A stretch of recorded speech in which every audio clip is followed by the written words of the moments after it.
जय हिंद दोस्तों। अब हम ब्रिटिश शासन का भारतीय अर्थव्यवस्था पर प्रभाव किस तरह से पड़ा हमारे भारत पर अर्थव्यवस्था का, जब ब्रिटिश रूल कर रहे थे। इससे पहले ब्रिटिशों का हम लोगों ने राजनीतिक प्रशासनिक देख लिया था।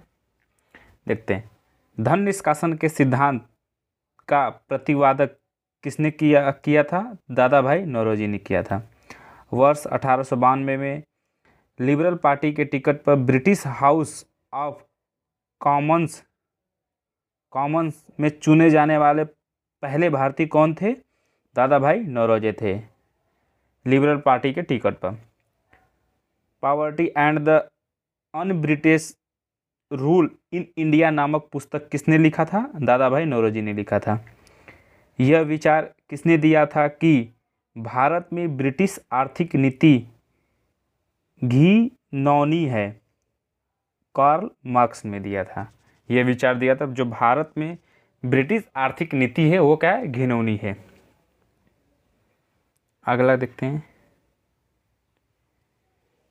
औपनिवेशिक अर्थव्यवस्था की श्रेष्ठतम पुस्तक इंडिया टुडे के लेखक कौन थे? रजनी पाम दत्त थे। वर्ष 1907 में टिस्को की संस्थापक किसके द्वारा की गई थी? J.N. टाटा के द्वारा। कुटीर उद्योगों के विकास हेतु इंडिया ऑफ स्पिनर्स एसोसिएशन की स्थापना किसके द्वारा की गई थी? महात्मा गांधी के द्वारा की गई थी। वर्ष 1854 में Bombay spinning and weaving company की सूती वस्त्र की फैक्ट्री किसके द्वारा स्थापित की गई थी? कावसजी डाबर के द्वारा। सूती वस्त्र की फैक्ट्री थी ये सब, 1854 में खोली गई थी। वर्ष 1855 में भारत का प्रथम जूट मिल कहाँ स्थापित किया गया था? सेरामपुर में, जो कि पश्चिम बंगाल में। भारत का प्रथम चाय बागान कब स्थापित किया गया था? 1833 में।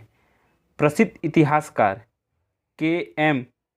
पारिकर ने 1765 से लेकर 1772 ईस्वी काल को डाकू राज कहा था। किसने कहा था? पारिकर ने कहा था। 1765 से लेकर 1772 का जो समय था वो डाकू राज था। अब हम देखते हैं कुछ प्रमुख कृषि पद्धतियाँ। तो आपको 3 कटिया प्रथा, जो कि महात्मा गांधी ने चंपारण में प्रथम इनका आंदोलन था, सत्याग्रह था। इस प्रथा के अंतर्गत चंपारण, जो कि बिहार में, के किसानों को अपने बागान मालिकों के अनुबंध, अंग्रेज बागान मालिकों के अनुबंध पर अपनी भूमि के 3/20 भाग पर नील की खेती का करना अनिवार्य होता था। यानी कि 20 जो किसान का ज़मीन है उसमें से अगर 20 बीघा है तो 3 बीघा पर नील की खेती करने का इस पर था। तो महात्मा गांधी ने इसका आंदोलन किया। ये महात्मा गांधी का सबसे पहला सफल आंदोलन रहा। ददनी प्रथा, इस प्रथा के अंतर्गत ब्रिटिश व्यापारी भारतीय उत्पादकों, कारीगरों, शिल्पियों आदि के निर्मित माल प्राप्त करने के लिए अग्रिम अथवा पेशगी के रूप में धन देते थे। आगे देखते हैं। अब हम देखते हैं ब्रिटिश कालीन भू राजस्व व्यवस्था। आपको पता है अस्थाई बंदोबस्त, रैयतवाड़ी और महालवाड़ी, ये 3 व्यवस्था जो कि पहले भी चलती थी। ब्रिटिश कालीन भू राजस्व व्यवस्था देखते हैं ना। अब इन लोगों का भू राजस्व, जमीन का जो जमीन था, 21 हिसाब से पैसा इनसे ऐंठते थे और किस तरह से अपना व्यवस्था बना कर रखे थे भूमि पर। एक था अस्थाई बंदोबस्त या जमींदारी बंदोबस्त, रैयतवाड़ी, एक था महालवाड़ी। देखो, इसको लाया लॉर्ड कॉर्नवालिस ने, लॉर्ड हटाओ, 1793 में। रैयतवाड़ी को थॉमस मुनरो ने 1820 में। होल्ड मैकेजी का महालवाड़ी लाया था 1822 में। अभी देखो ये सब व्यवस्था कौन कौन क्षेत्र पर लागू किया गया था। ये देखो, रैयतवाड़ी कहाँ कहाँ पर? बंगाल, बिहार, उड़ीसा, उत्तर प्रदेश, बनारस और उत्तरी कर्नाटक में। ये वाली कौन सा, ये भी देखते हैं ना, ये हाँ, रैयत वाली देखो बम्बई, मद्रास और असम, सबसे ज़्यादा देखो यही वाले क्षेत्र पर लगा था। ये था उत्तर प्रदेश, मध्य प्रांत और पंजाब में कौन, महालवाड़ी। ये देखो समस्त ब्रिटिश भारत का 19% था, मतलब जो हमारा भारत जो था उसमें तो ब्रिटिश रूल कर रहे थे, तो ब्रिटिश भारत था, भारत नहीं बोल सकते, ब्रिटिश भारत था, क्योंकि ब्रिटिश पूरा अपना अधिकार जमा लिए थे। अब जैसे हम ही कल को ब्रिटेन में अपना अधिकार जमा लेंगे तो भारत ब्रिटेन कहाँ आएगा। हम्म? देखो भूमि अधिग्रहण सदैव के लिए जमींदार को, जो भूमि अधिग्रहण था वो किसके लिए चला गया था, जमींदारों को चला गया था। तो ब्रिटिश सरकार को राजस्व देने की जिम्मेदारी किसको हुई, जमींदार को। तो रैयत वाली यानी कि जमींदारी व्यवस्था में अब ब्रिटिशों को पैसा देने का इस व्यवस्था के अंदर किसका अधिकार होता, किसका जिम्मेदारी बनती है, जमींदारों की, इस प्रणाली के अंदर जो आते थे। इसमें समस्त ब्रिटिश भारत का 51% यानी कि 50% से ज़्यादा है, इन सबसे ज़्यादा रैयत वाली व्यवस्था ही लगी थी। भूमि का मालिक कौन हुआ, किसान। यहाँ पर कौन होता था, जमींदार। यहाँ पर कौन है, किसान। आगे का हम देखते हैं, एक मिनट। ब्रिटिश भारत को राजस्व देने का जिम्मेदारी किसको हुई, अब यहाँ पर किसान को हो गई रैयत वाली में, यहाँ जमींदारी में किसको हुई थी, जमींदारों को। कर की दर 33% से 55% तक। इसमें देखो महालवाड़ी में समस्त ब्रिटिश का 30%, सबसे कम था यही था। इसमें भूमि पर गांव का अधिकार था, जो भूमि था वहाँ पर गांव के अधिकार, तो यहाँ पर टैक्स कौन देगा, अब गांव के अधिकारी यानी कि गांव के मालिक जो मुखिया वो देंगे।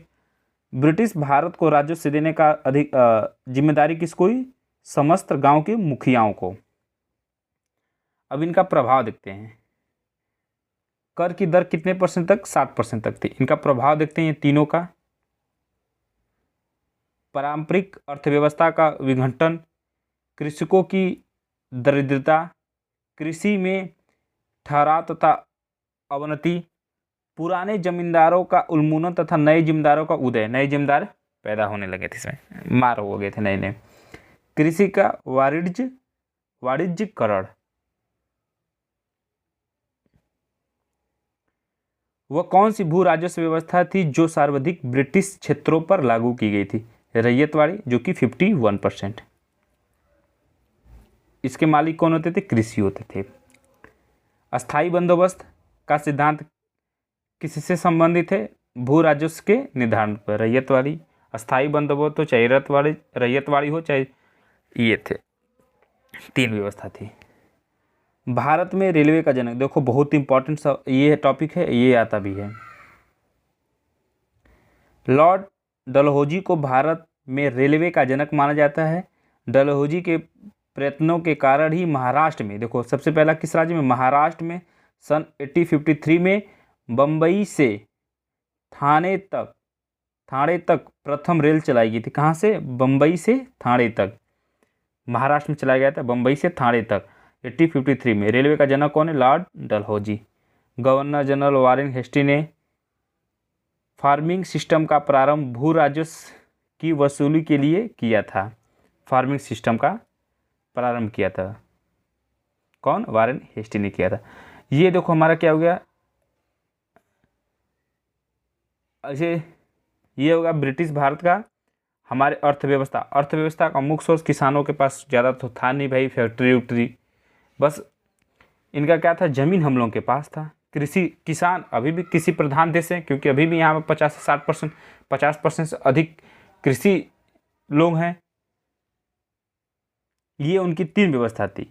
ये देखो पूछता है, अस्थाई बंदोबस्त, एक रैयतवाड़ी और महालवाड़ी। अंग्रेजों ने लॉर्ड कॉर्नवालिस से रैयतवाड़ी, थॉमस मुनरो ने, और महालवाड़ी ने होल्ड मैकेजी ने। सबसे ज़्यादा कौन था, रैयतवाड़ी। ठीक है, जय हिंद।